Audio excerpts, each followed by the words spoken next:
Thank you. Okay. Yes. So thank you, Pavel, for the opportunity of being here, first time in Cambridge, and be able to present the work performed with the team and with Alessandra. So my name is Geronimi, and I'm a translational statistician working at Servier, so a biostatistician, but specialized in omic and biomarker data. And I'm glad to be here today to talk about how to find the group of patients benefiting the most from the treatment, but with very little data.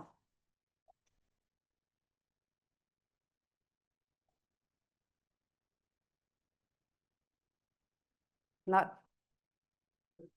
yeah, okay. So clinical trials have made a huge progress during the past decades, and we have seen some great presentation yesterday and this morning around clinical trial design, the way we can evaluate dose escalation, dose optimization, clinical endpoint and everything. But even today, we sometimes rely on tools and methodologies that are not really fitted for the complex challenge of early stage development. We have some great ideas, but how do we know if they will actually deliver? Are we using the right methods to face a small sample size? So imagine a clinical trial where we have a revolutionary tool, a promising biomarker, but we are evaluating it using outdated techniques that do not take into account the complexity of continuous biomarker and small sample size.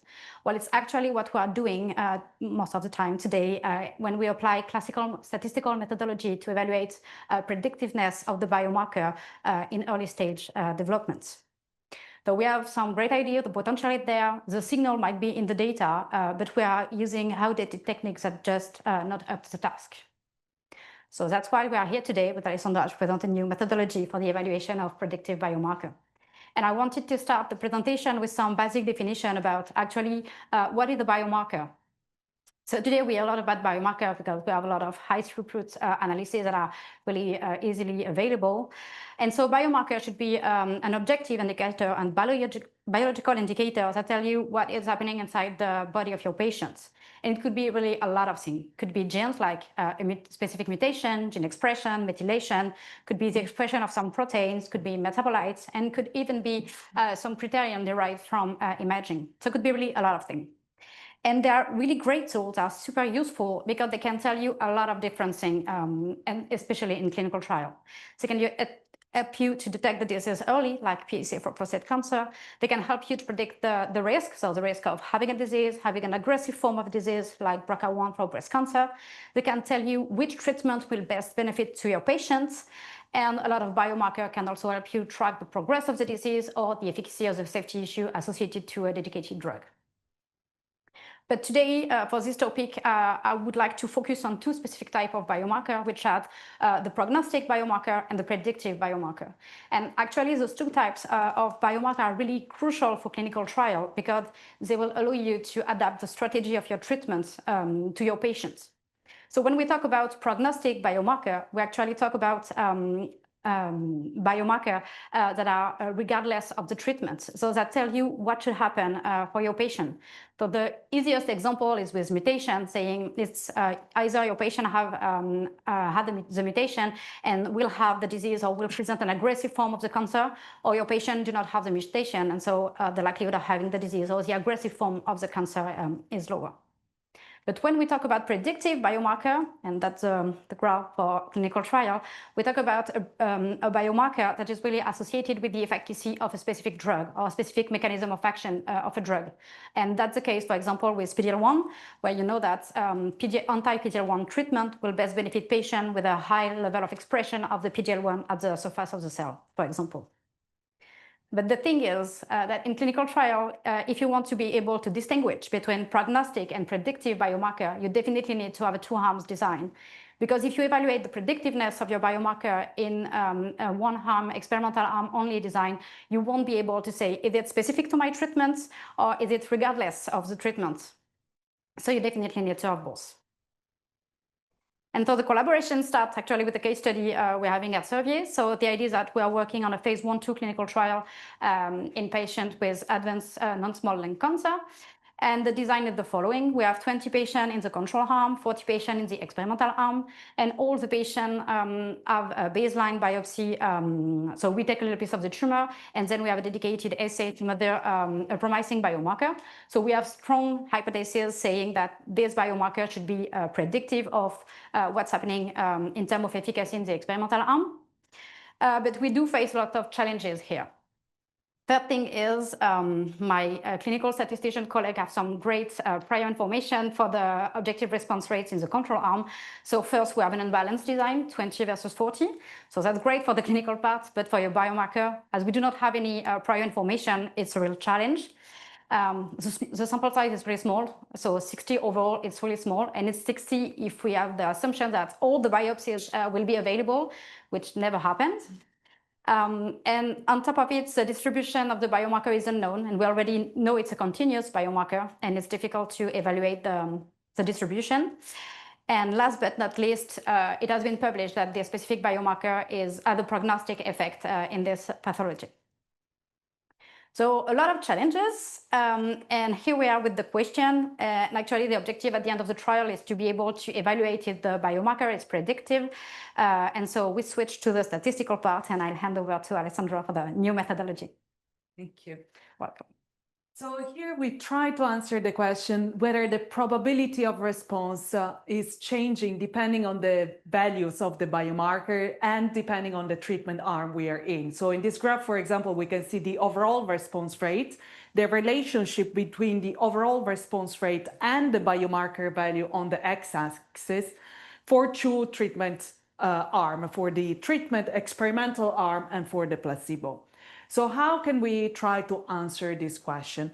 Well, in the literature, there are different methods that have been mainly applied when the clinical data is quite large. So one example, for example, could be to try to find a model that describes the relationship between the overall response rate and the biomarker value, and then insert a term that describes the interaction that there could be between the biomarker and the treatment. And then we could look at the p-value of this interaction term and see whether this term is significant or not. So this could be one method, that is the interaction test. Another method could be based on another metric that instead is what is called the difference.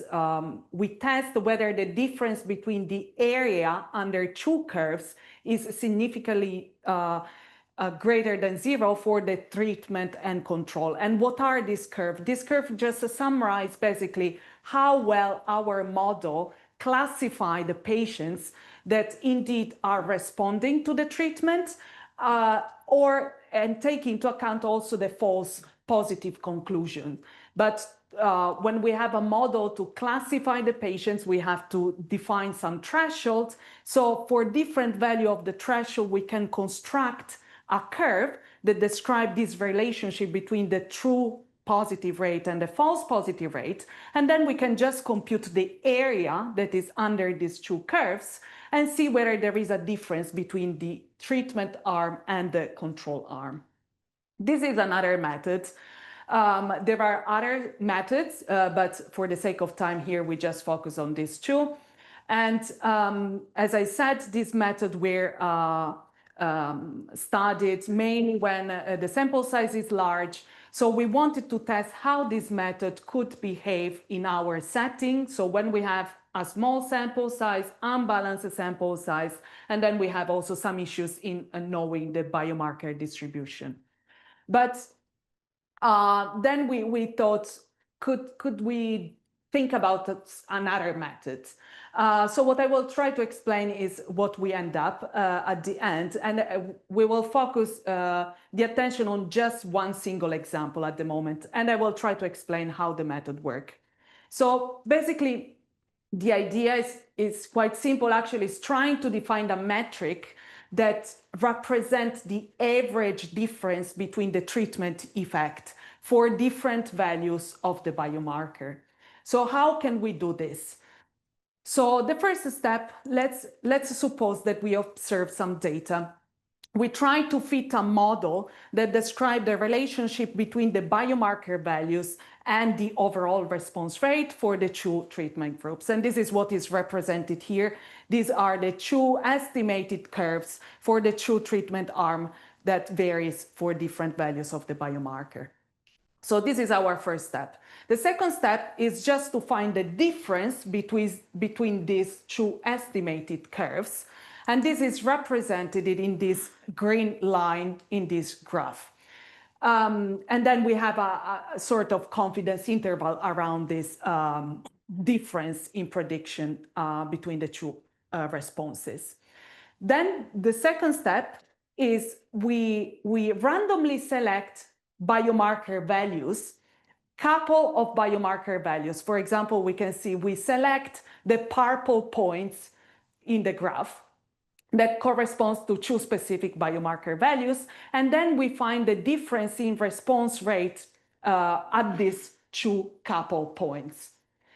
Then we randomly select another couple of points, for example, the orange points in the plot that correspond to other two biomarker values, and we find the difference between the treatment responses for these two specific biomarker values. And we repeat this exercise many, many times. So we couple biomarker values, we find the difference, and we repeat this. So actually what we end up at the end is having a distribution of the difference in responses for the sampled biomarker values. So once we have a distribution that's described, the distribution of this metric that quantifies the average difference between the responses, then we can compute, for example, the probability that this distribution is above zero in this case. We could also consider a more marked difference that is above zero, but in this case, we are interested to see whether the difference between the experimental and the placebo is just greater than zero. So basically, this is the idea around the methods. So now we will try to look at how these three methods, so the two that I explained before and this method behave for the specific example that I just described here. So in this table, we just summarize the results that we can get from this specific example. So for example, for this method that we call AXA, the probability that this delta is greater than zero, we can find that is 70%. If we fit the model and we look at the interaction term between the treatment and the biomarker, we find that the p-value for the interaction is 36% in this case. And if we use the method for the difference between the area under the curve and test whether this is greater than zero, then the p-value associated to the test is 19%. So these are just results for this example. But the problem is that how can we conclude then whether we can claim that the biomarker is predictive or not? We should compare these results to some threshold. But the fact is that these methods could behave quite differently depending on the specific example we are looking at, especially because the variability is quite high, having a very small sample size. So what we try to do is, again, a simulation study to try to take into account different possible scenarios that could happen. And we define some thresholds in order to control the type 1 error at a specific under the cases where the biomarker is indeed not predictive. And we just look at how many times we can instead claim that the biomarker is predictive when indeed is predictive. So in this, so we run a simulation study. And in this table, we just summarize a subgroup of the simulations that we did, and we just represented the three methods that I explained before. So what we can see in this plot is that on the x-axis, we have different effect of the predictiveness for the biomarker. On the column, instead, we have different level of the prognostic. So the biomarker could be prognostic and predictive, or could be just predictive and non-prognostic, for example. So we have different combination, different level. And then on the y-axis, we have the probability to declare this predictiveness based on the three methods. And without going so much into detail, what we can just see from this plot is that our method, so the AXA that is in green, is as always a higher probability to declare that the biomarker is predictive compared to the other two methods for all the scenarios that we use. So yeah, our methods seem to perform quite well in this specific and small exam setting. So I hand over to Julia again. Thank you for some conclusions. Okay, so some take-home messages. First one is, I hope you're all convinced that biomarker can really improve your clinical trial outcome. And for the next clinical trial, we'll try to find some prognostic and predictive biomarker that could be useful to have some more targeted and efficient study design. And the definition, I hope was clear, and now you have in mind the definition and the difference between predictive and prognostic, and that you really need to have two-arm design to be able to distinguish between both. And we didn't focus the talk today on this topic, but it's really important to use all the continuous information you can have regarding biomarker, because we still see a lot of publication with dichotomized biomarker using, for example, just the median to evaluate the predictiveness of the biomarker.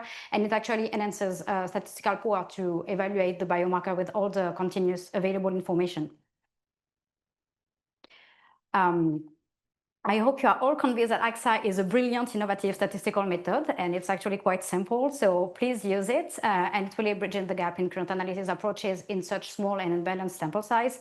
And actually, in the paper, we compared it with really a huge range of different methodology, and it definitely outperformed classical methods. So it's really, really useful. But as you have seen, the sample size is really low because it's a POC study, so designed for really transformative efficacy signal. So we really need another clinical trial and maybe adaptive design to be able to confirm the predictiveness of the biomarker and be able to refine or evaluate biomarker cutoff. We won't be able to claim for a robust biomarker and robust cutoff with only 60 patients. And is there still some room for innovation? Clearly, yes. So we are discussing next step with the team, with Pavel and Libby also, regarding the next step for their specific use case.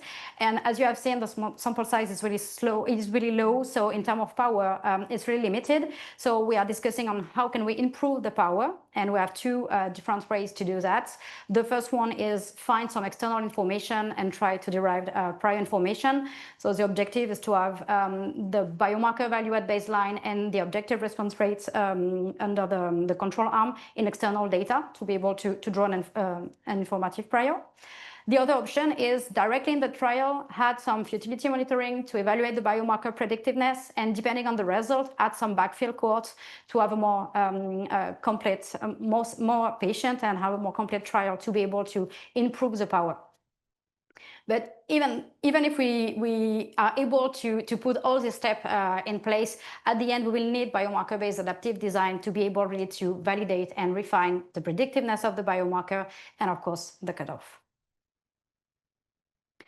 And with that, I would like to thank you.